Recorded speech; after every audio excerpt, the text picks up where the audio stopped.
Total hip arthroplasty phase 1 continued. When it's appropriate, the patient should be progressed to more difficult exercises.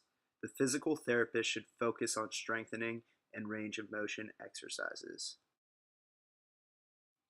Long arc quad. The patient assumes a seated position, making sure not to break the 90 degrees of hip flexion precaution. The patient starts with the knee flexed to 90 degrees. To begin, the patient contracts their quad and fully extends their knee. The patient then slowly controls the descent of the lower leg back to the starting position with an eccentric contraction of their quad.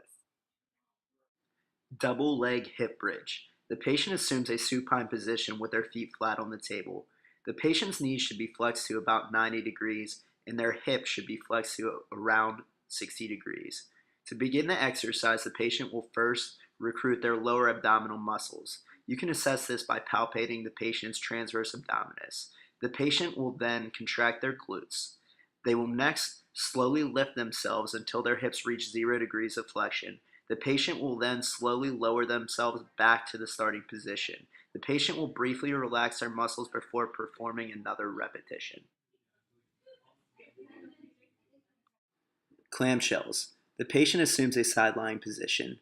The patient's hips should be flexed to about 60 degrees, with their knees flexed to about 90 degrees. The patient's hips should be stacked on top of one another throughout the entire exercise. To begin the exercise, the patient should abduct their hip while keeping their feet from separating. The patient should abduct as high as they can before they compensate through trunk rotation. To prevent from breaking the adduction hip precaution, a pillow can be used for a tactile cue.